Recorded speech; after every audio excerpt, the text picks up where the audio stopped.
MAGA Mike Johnson was just confronted by a Fox News reporter about the Epstein files, and Mike Johnson visibly rolled his eyes and lied straight to our faces about why they're not releasing the files. Mike Johnson is such a slimy person, and the way he weaved through these questions and put the blame on Democrats for everything is just horrible. So stick around to hear everything that Mike Johnson had to say today, and don't forget to leave a like and subscribe for more. So starting out, Mike Johnson had a very important announcement for everyone today, and this important announcement is that he's finally going to be working with the Democrats on a deal to actually reopen the government, which would be an important announcement if that was actually the announcement that he was making. Instead, this very important announcement is that Mike Johnson is working to officially nominate Donald Trump for a Nobel Peace Prize. And unfortunately, no, I'm not joking.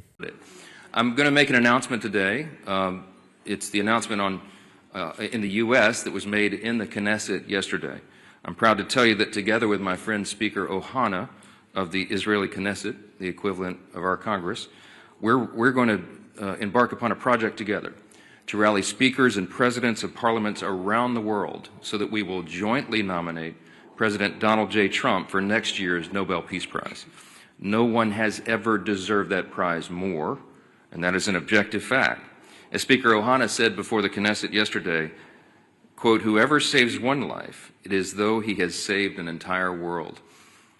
That's what some of the rabbis there would say, some of the sages he noted would say. It's an indisputable fact that no president has undertaken the work of saving lives and pursuing peace with such determination and with such remarkable success as President Trump. And under his leadership, we are witnessing the dawn of a new golden age, not just for America, but for the entire free world. The world is changed by these actions and strong leadership.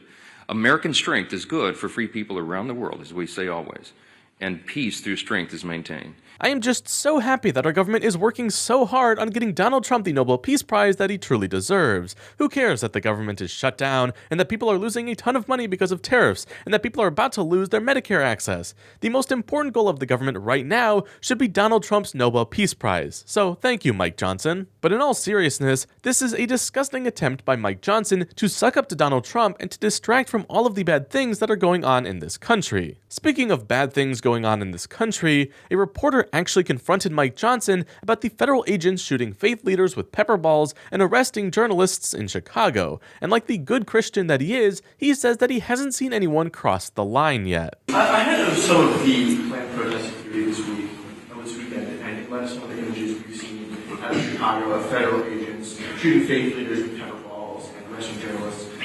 Where's the limit for you on what's acceptable conduct for federal law enforcement, and when is it incumbent on Congress to step up and demand oversight?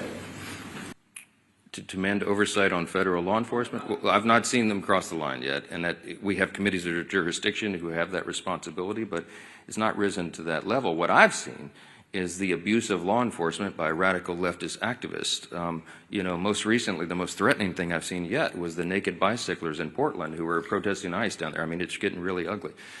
They have attacked, physically assaulted officers. People have been arrested, okay? This is serious business. And ICE and the valiant, brave, patriotic Americans who step up to serve in these dangerous law enforcement positions deserve our respect and our support. And any elected member of this body should be vocally supporting law enforcement. You're supposed to be on the side of the good, not the crazy radicals. You heard it here. Federal agents shooting faith leaders with pepper balls and arresting journalists is perfectly acceptable behavior according to Mike Johnson. I just wonder how far is too far for him. But it wasn't just that reporter who confronted Mike Johnson today, because a reporter from Fox News of all networks just pressured Mike Johnson on the Epstein files and just watch him visibly roll his eyes because he's so tired of people asking about it. You said last week that you would swear in Adelita Guralova whenever she wants. She's written a letter to your office. You've not sworn her in. Yeah. Understand about pro forma sessions? Yes. Doesn't your resistance to not swear her in add fuel to the fire that this is about the Epstein case? No. Let's talk about Guralova and Epstein. Okay. Once more for everybody. Everybody in Congress, I think, is for maximum transparency of the Epstein files. That is underway right now. Let me point out before I go further, all of the files were in the possession of the Biden-Harris Department of Justice for 4 years. Every single thing that we're talking about right now was in their sole possession. They could have released it. They could have done anything. Ro Khanna, all the Democrats who are jumping up and down making noise about this, didn't say a peep about it for 4 years. I don't know why, but this is another partisan manufactured thing. Is it a serious problem? Yes. I've sat with the victims, some of the ladies who bravely have come forward and talked about the horrors that they sustained because of traffickers on Epstein Island and all the things he was involved in. Everybody involved in that should have the full weight of justice descend upon their head. And we're all for that. We want every single person who had anything to do with that to be exposed. But there's as many as 1,000 victims estimated. That's what the victims say. There may be 1,000 women who were made to suffer these unspeakable harms because of this. Many of them were underage at the time. They have not all chosen to come forward like some of these other brave women have for obvious reasons. And we have to make sure that when the files are released, their names are redacted so they don't suffer further harm. We have a duty and a responsibility. You can't just wave a wand and just open the floodgates. You have to make sure that the victims don't suffer additional harms. That's all we've said. Let's make sure it's done the right way. More is coming out. We're for all of it coming out as soon as possible. The only thing we want to make sure of is that the innocent victims are protected, and I think we have a responsibility to do that. With regard to Grijalva, our dear friend from Louisiana, Julia Letlow, won a special election back in 2021. It was in March, as I remember. Speaker Pelosi took 25 days to administer the oath of office to her. Now, no Democrats, jumped up and down and screamed about that, nor do I recall any Republicans, because everybody understood this is the process of the House. You do it as soon as you're able to do it. Ms. Grijalva won her election, and credit to her. She's going to fill her father's seat. I congratulate her. We're happy for her to serve. I'm going to be happy to administer the oath to her as I am to every member who wins who is duly elected to this body. It's a great honor. But she won her election after the House was out of session. So we've not had a full session. She deserves to have all the pomp and circumstance that everybody else does. She deserves to have a full House of members and go down and do the speech and have her family and friends in the balcony.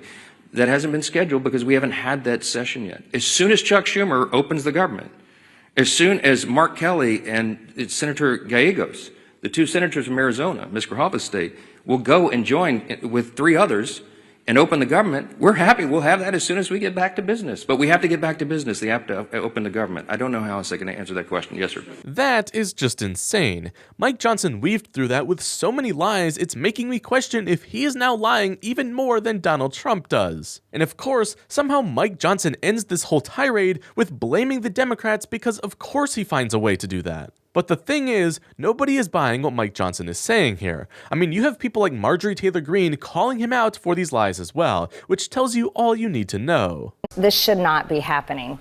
And I don't think, look, as a member of Congress, we already have a low enough job approval rating. This shutdown is just going to drive everybody's approval rating that much lower. Yes. But so you're putting the blame on the leadership of your party. Absolutely. We control the House. We control the Senate. We have the White House. I've been vocal saying, you can use the nuclear option in the Senate. This doesn't have to be a shutdown. But what we have to do is we have to work for the American people. And our country is so divided right now. We see it all the time in every single way. It's divided in what I would say very dangerous ways. So if even Marjorie Taylor Greene is against you, you know you're doing something wrong. So let's just hope that Mike Johnson eventually has enough and decides to actually work with the Democrats on protecting Medicare for Americans who need it. Because unlike what Mike claims, we're not just wanting to give handouts to people who don't need it. We're actually trying to make sure that people who need Medicare can get it regardless of who they are. It would also remove a very reasonable and modest work requirement that we put on able-bodied young men with no dependents. As we've said, they should not be riding the wagon and taking Medicaid. That is intended for vulnerable populations, the elderly, disabled, and young pregnant women, for example, and not young able-bodied men without dependents who are playing video games. We put that into the law because it's common sense. Mike Johnson is a disgusting human being, and I think it's great that reporters are finally starting to put more and more pressure on him, and I think that's what we're going to continue to see as this shutdown continues. But for more videos like this, be sure to leave a like and subscribe for more.